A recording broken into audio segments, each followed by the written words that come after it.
Assalamu alaikum. Hello and welcome back to the Sales and Distribution lecture series. I am Aksa Khan and today we are going to discuss theories of selling, which is actually a very simple topic. And I will be surprised if you will find it tough or difficult to understand.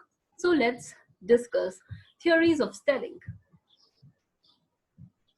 Okay, so let me minimize this first. Yes. Theories of selling. What are the theories of selling? There are four theories of selling. ADAS, theory of personal selling, right set of circumstances, then comes buying formula, and then the last theory is behavioral equation theory. First two, seller oriented, then third one is buyer oriented, fourth emphasizes buyer's decision process and salesperson's influence. All right. So let's discuss about ADAS theory of personal selling. ADAS. It was given by Harris in 1900. All right. ADAS. What is the full form of ADAS?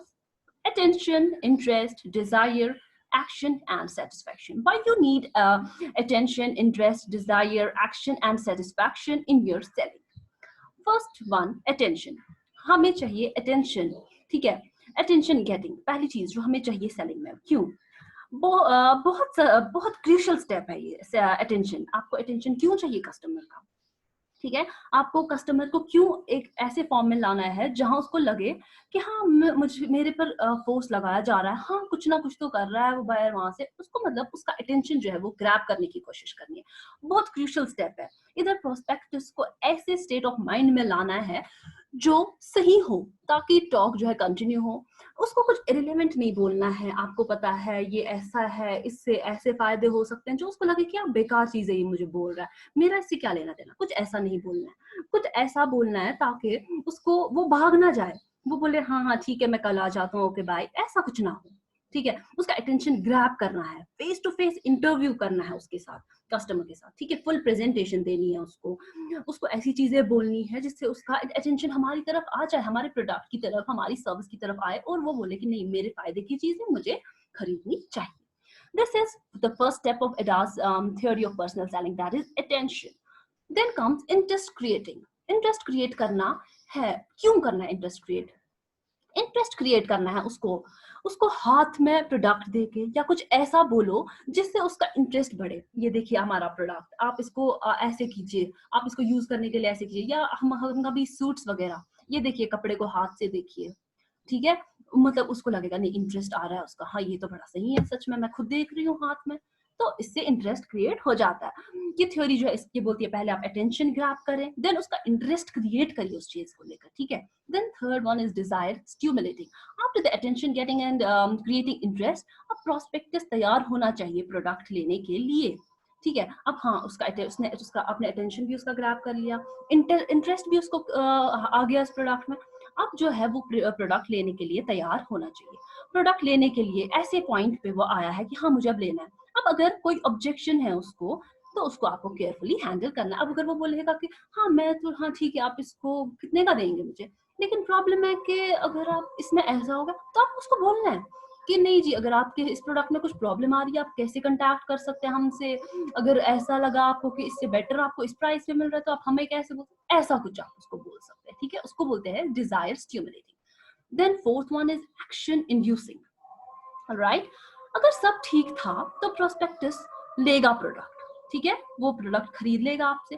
कभी very often वो नहीं ले सकता है. ठीक है, बोलेगा नहीं मुझे इस चीज, लास्ट में आके बोलते हैं ना कस्टमर नहीं चाहिए, मतलब नहीं ऐसे कभी या कल आ जाएंगे हम. ठीक है, इधर सेल्स पर्सन की रिस्पॉन्सिबिलिटी है सब हैंडल करना, उसको रियश्योर कराना दैट ही इज राइट. अरे नहीं आप क्यों वापस जा रहे हैं, उसको ऐसे नहीं बोलना है नहीं आप खरीदिए. उसको बोल के हम उसको कभी कहते हैं कि नहीं देखिए अगर आपको ऐसा लग रहा है तो ये लीजिए, आप फ्री में ले लीजिए. ऐसे बोलते हैं ना वो सारे कस्टमर्स, आप बाद में पैसे दे देना अगर आपको लगा इसमें. बहुत सारे सेलर्स ऐसे बोलते हैं. ठीक है, उसको बोलते हैं एक्शन इंड्यूसिंग. ठीक है, यहाँ पे आप कैसे हैंडल करते हैं इसको. Then comes satisfaction. अब कस्टमर को लगना चाहिए कि सेल्स पर्सन ने उसकी हेल्प की, वो बहुत खुश होना चाहिए. और सेल्स पर्सन को इंश्योर करना है दैट कस्टमर सेटिस्फाइड है, उसको खुशी हो रही है ये प्रोडक्ट लेकर. हाँ वो होना चाहिए कि थैंक यू सो मच आपने मुझे प्रोडक्ट दिया, आप मेरे सेवियर आ गए लास्ट मोमेंट पे, ऐसा कुछ लगना चाहिए कस्टमर को. ठीक है, और वो खुश होकर वहां से निकलना चाहिए. ये है एडास थ्योरी ऑफ सेलिंग. इसमें आता है अटेंशन गेटिंग, इंटरेस्ट क्रिएटिंग, ठीक है, desire stimulating, action inducing and satisfaction. ये होता है AIDAS theory of personal selling. Then comes right set of circumstances. Right set of circumstances, also called as situation response theory. All right, it has its psychological origin in experiments with animals. क्या होता है कि right set of circumstances, जिसको हम situation response theory भी बोलते हैं, ये थ्योरी जो है ये बोलती है कि ये एक ऐसी सर्कमस्टेंस आपको क्रिएट करनी चाहिए या नीड आपको करनी है क्रिएट ऑफ योर प्रोडक्ट और इन कस्टमर्स।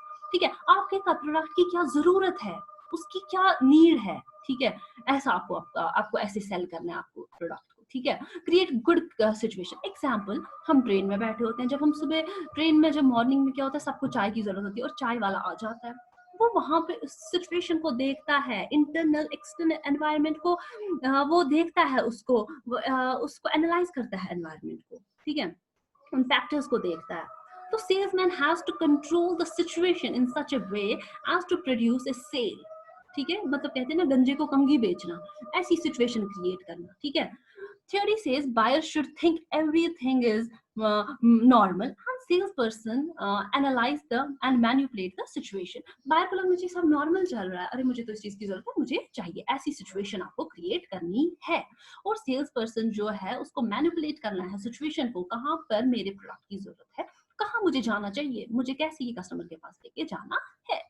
ठीक है, ये होता है हमारा right set of circumstances. Alright, then third one is buying formula. ये ई के स्ट्रॉन्ग ने दिया था ये थ्योरी।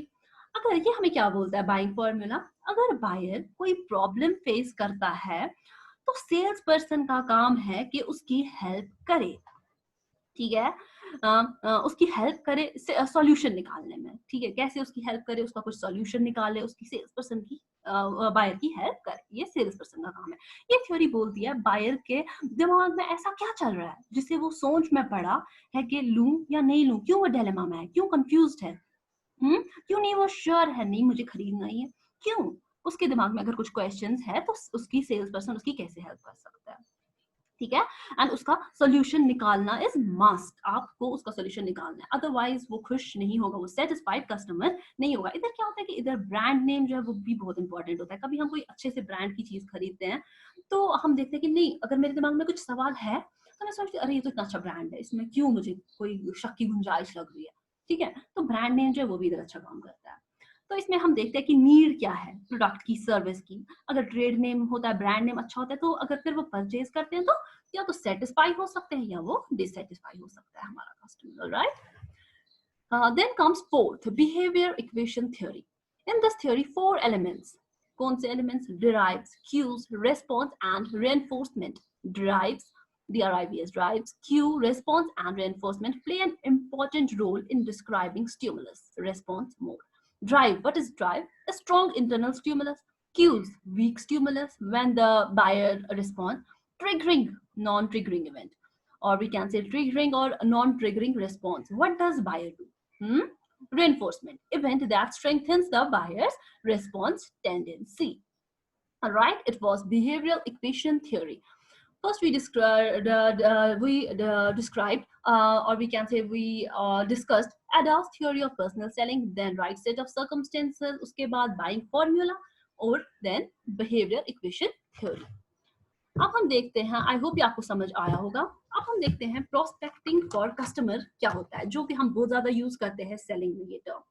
ठीक है, प्रोस्पेक्टिंग फॉर कस्टमर, इसमें हम क्या करते हैं, इसमें आइडेंटिफाई करते हैं पोटेंशियल कस्टमर, प्रोस्पेक्टस। ठीक है, उसका गोल, उसका गोल या है उसका मतलब इसका क्या गोल होता है। प्रोस्पेक्टिंग कस्टमर में हम देखते हैं, आइडेंटिफाई करते हैं कौन हमारा कस्टमर बन सकता है, पोटेंशियल कस्टमर कौन बन सकता है फ्यूचर में। इसका जो हम प्रोस्पेक्टिंग में हम क्या करते हैं, डेटाबेस बनाते हैं कस्टमर का, सिस्टमेटिकली कम्युनिकेट करते हैं कस्टमर से, ताकि वो पोटेंशियल से करंट कस्टमर बने। अभी तक वो अगर सोच रहा था तो अब वो हमारा कस्टमर बन जाए, पोटेंशियल से करंट कस्टमर बने। इसमें हम कुछ टैक्टिक्स यूज करते हैं, लाइक हम उनको फोन कॉल्स करके अपने बारे में बोलते हैं, अपने प्रोडक्ट के बारे में बोलते हैं। जैसे आजकल ऑनलाइन क्लासेस होती हैं, वो ऑनलाइन कोर्सेज के बारे में कस्टमर्स को बोलते हैं। अगर उनको लगता है कि ये बंदा जो है ये बैंकिंग एग्जाम्स के लिए सर्च मारता है नेट पे, ये सिलेबस डाउनलोड करता है, नोटिफिकेशंस डाउनलोड इसके पास आती रहती है, ये फॉर्म्स भरता है, तो वो क्या करते हैं, वो कोशिश करते हैं इस कस्टमर तक पहुंचने की, और ये हमारा कोर्स जो है ये खरीदे, फोन कॉल्स के थ्रू, मैसेजेस के थ्रू, ईमेल्स, डायरेक्ट मेल, अभी तक उनको लगता है कि ये पोटेंशियल कस्टमर है, हमारा कस्टमर बन सकता है, देन वो ट्राई करते हैं कि उसको एक प्रोस्पेक्टिंग या प्रोस्पेक्टिव कस्टमर में तब्दील करे।